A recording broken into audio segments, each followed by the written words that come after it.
What's up, everybody? Chester ARP Church Devotional Podcast. Clint Davis, your host. Thanks for joining us. We took a week off. We're back at it now. The moment we've been waiting for. At the conclusion of the last podcast, we talked about how Esther had revealed Haman's plot.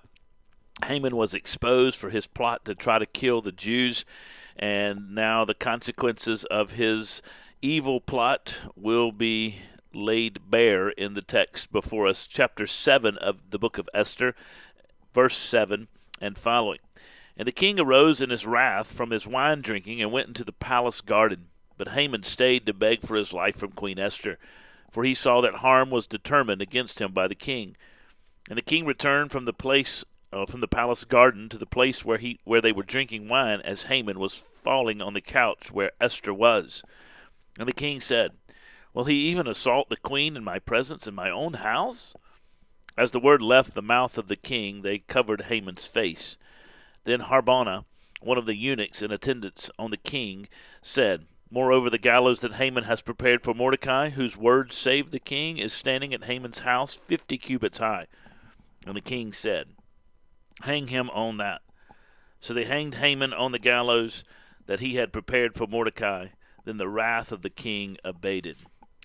So Haman is exposed. Here's the crazy thing about Haman's story. Haman had plotted against the Jews. He had plotted against God. He had been told by his wife and by his closest advisors, his friends, do not go against Mordecai. Do not go against the Jewish people. They are of the people of God, and you will certainly lose. Haman refused to listen to their good wisdom. Haman is so angry at Mordecai because Mordecai will not stand to give him the respect that Haman thinks he deserves. Now, this is the crazy thing about this story, and it's certainly something that is real and true in our world today, and it can happen. This whole entire episode of the book of Esther, with reference to the plot to kill the Jews and to plunder the Jews, etc., is the result of Haman feeling disrespected by Mordecai. I kid you not. That's what this whole thing is about. This entire plot, this entire episode is driven by the fact that Mordecai does not bow down to Haman when Haman comes through the gate to the king's palace. Haman is that childish. He's that immature. He's that insistent upon his own way. He's that insistent upon his own glory. To use a modern phrase, we would say he's that narcissistic, that he is that obsessed with himself, that in being so obsessed with himself, he has devised an entire plot to kill an entire group of people because one man does not bow down to him. That's how petty and childish Haman is. Haman is exposed in his plot, and he is going to be hanged, ironically, on the exact same gallows he built on which to hang Mordecai, his mortal enemy. He had to honor Mordecai. He had to lift Mordecai up as he led Mordecai through the town on the king's behalf. And then he has those gallows built. His desire is on that day to hang Mordecai. That has been designated for that purpose. And he built the gallows. And then all of a sudden, Haman will be hung on those same gallows. Haman is finding himself in a very, very difficult position, because he is so obsessed with getting glory for himself that he has devised a plot against an entire group of people that God has protected and God has put his hands upon. Now Haman will lose. I think there's a couple things about this. Number one, God's people will always win. Now, we may suffer hardship and difficulty, but in the New Testament, the people of God is the church. And Jesus makes a statement in Matthew chapter 16, those famous words that Peter, he says, "On this rock, the confession of Jesus Christ is Lord, I will build my church, and the gates of hell shall not prevail against it." The people of God are certainly safe in the protection and the providence of God.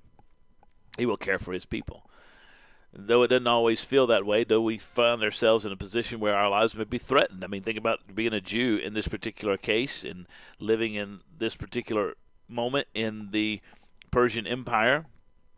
And Haman has gotten the king to issue a decree that you will be annihilated. And so you have to look to that. You're afraid, you're terrified about that. So you're dealing with all that reality, but at the same time, God has a purpose and a plan, and he will protect you. And it begins with the toppling of Haman. I think, secondly, there's a warning in this that we can get so obsessed with ourselves, we can get so obsessed with our own ambitions, we can get so obsessed with our own situations that if we're not careful, they will take a life of their own in our lives and lead us to ultimate demise and destruction if we're not careful.